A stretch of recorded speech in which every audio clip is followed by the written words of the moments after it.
I don't know what to call this one.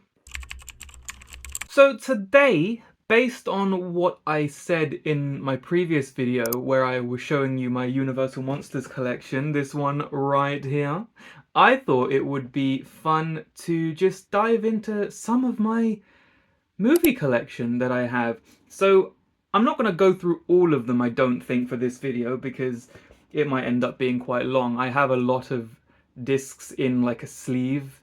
I'll show you.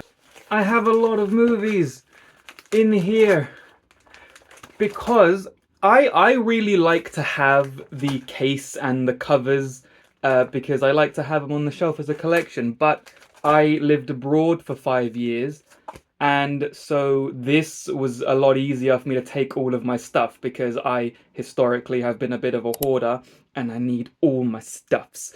So I put everything into here. I mean, I can go through these ones one day. It's just a bit of fun. I do like my show and tells, as my girlfriend always tells me. So, but today, I'll go through just the ones that I did keep in their cases. Because some of them just had really nice covers and slip cases, and most of the ones that I kept in their cases were ones that were multi-disc or part of a collection. So I thought I would just do that. I mean, starting with Universal Monsters. So I mentioned in my previous video where I reviewed Jesse Edwards' The Wild Man of Shaggy Creek that I love a monster movie, and I do. It's very true. I always have. Especially these ones right here. The classic Universal Monsters. There's such a charm to them. There's such a nostalgic charm, and I really love these movies. I love black and white horror movies in general. I find that quite often. These ones, the Japanese horror movies as well. If you saw my Letterboxd top 4 on my Instagram or on the shorts on YouTube, then you'll know that Onibaba, Kaneto Shindo's Onibaba, is in my top 4 of all time. But back to this one. So it's a really nice little set. You've got images from all the films here.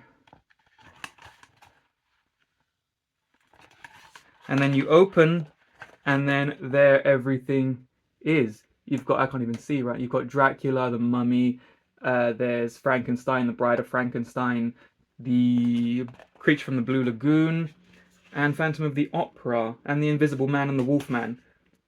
Great little set. So my favorite of these is probably, I love Creature from the Black Lagoon and I love the Bride of Frankenstein. The thing that I love about the Bride of Frankenstein is the performance of, oh, I've forgotten her name now, but the one who plays the bride. And the funny thing is that she's only in the film for a few minutes. Obviously, she's a creature that's been brought back to life, so she's experiencing all of these things for the first time, kind of like a baby would. And her response to everything is just to scream.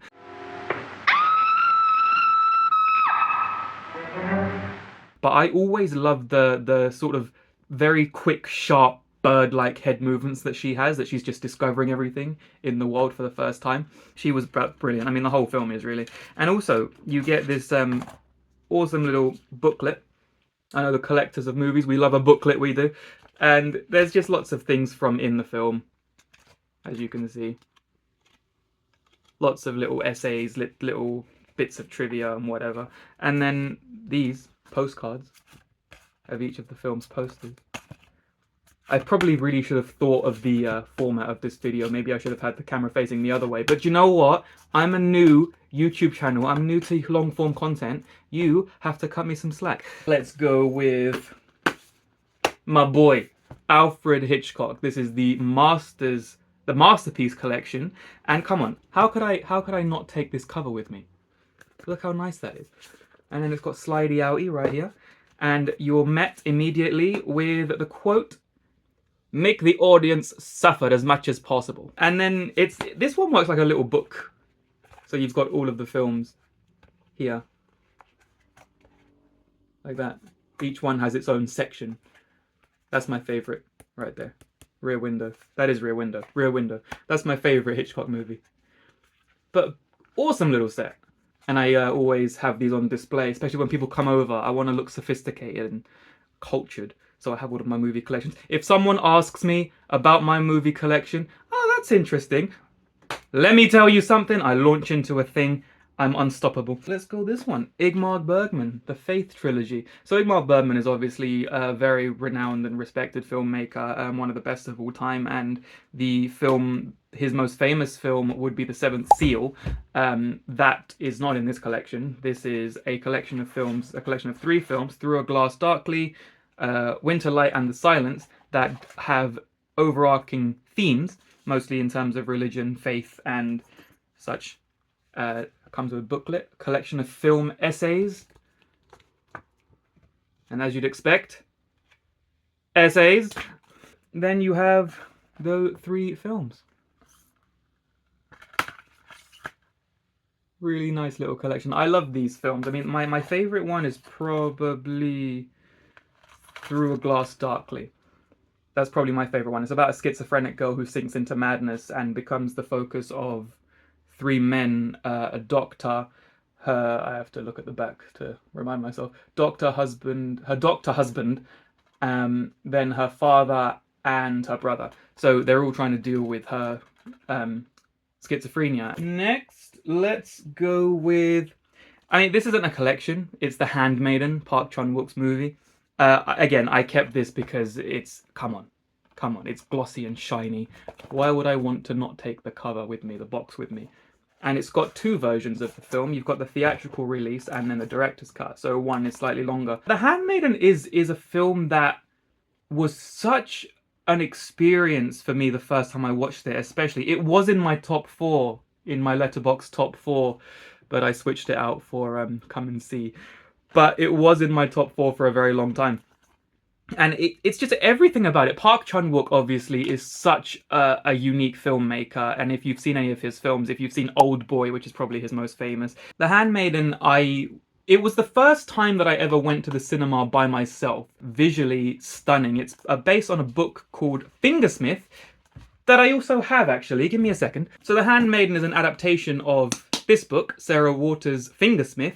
It's about a con artist who wants to pocket the inheritance of a very wealthy woman, and she does that through becoming her handmaiden. And the book takes place in Victorian London. Obviously, Park Chan-wook adapted it to be in Japanese-occupied South Korea. So what happened is that he blended Victorian architecture with Korean architecture. It created this visually beautiful movie, and the score as well, the soundtrack of The Handmaiden is something that I always remember. It's one of my favorite movie scores of all time. The twist... Show off on a motorbike. The twists and the turns that The Handmaiden takes you through are incredible. Obviously, it is quite sexually explicit, so if you're not into that, be warned. But it is a fantastic, super immersive, very humorous as well at times, and really intense film. Last one that I have to show you today, The Assassin. The Assassin is a really special one to me because, I mean, first of all, look at that cover. Again, see, I get attached to visual things. Look at that. The Assassin with Shu Qi is unlike any martial arts movie you've ever seen. This film really was the first movie that made me realize how a story can be told through pure visual language. So this film is not like any martial arts film you've ever seen. If you're used to things like Hero, like Crouching Tiger, Hidden Dragon, like Ip Man, all fantastic movies, but The Assassin is very quiet and very deliberate and very, I don't want to say slow because that sounds like a negative, but it's such a meditative experience. And I really like films like this. I like slow movies. I like films that you can just sit and really get lost in. And The Assassin is one of those. It reminds me a lot of Sam Frick's Baraka and Samsara, those no dialogue documentary movies that go around the world, and we look at different cultures and countries and their practices. Super fascinating, but it kind of reminds me of the vibes of this. The director, he said that he doesn't think that story is the only way to get through to an audience, and he's right. This is such a beautiful film, and there are so many long shots of you know, environments, and there are long shots of Shuki's face and of this lady on the back as well. There's a fight scene with her, which is very short, it's very quick, and the fight scenes in this film are not, you know, there's one thing that throws me off a little bit in those like classic Chinese martial arts movies is the kind of superhuman-esque ability that the people have. Like, I love Crouching Tiger, Hidden Dragon. The fight between Ziyi Zhang and Michelle Yeoh is my favorite movie fight of all time. Of all time. But the only thing that throws me off is right at the end when Shuki just flies out of the room. 到此为止。从今以后，认见不认人。 She just flies out. I like things that are a bit more grounded, and the assassin is very grounded. The fight scenes are not flashy. There's not even a lot of them. The action is very deliberate. It reminds me a little bit in that sense of Tornado, the recent film that came out this year. And also, it has some art cards as well. If I can get... These are always so tight. I had to rip the paper. But look at that. Look how stunning this film is. These are all visuals, screenshots from the film.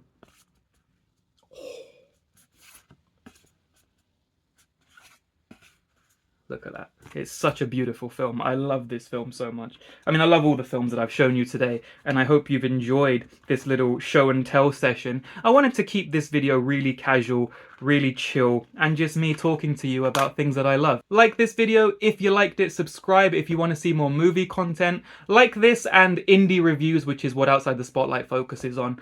But sometimes we'll do things like this, things that are more chill, more casual, more conversational. If you are an indie filmmaker though, and you want some coverage for your film, do get in touch with me on www.outsidethespotlight.com, or send me an email that's listed on the website, or get in touch with me through any of my social channels, Facebook, Instagram, and TikTok. Also, find Outside the Spotlight on Letterboxd. Also, just a reminder, I do custom movie posters as well. I'll put some up on the screen right now, so if you want one of these for your films, do get in touch with me just the same. Other than that, thank you very much for watching. Snappy, snappy, clappy, clappy.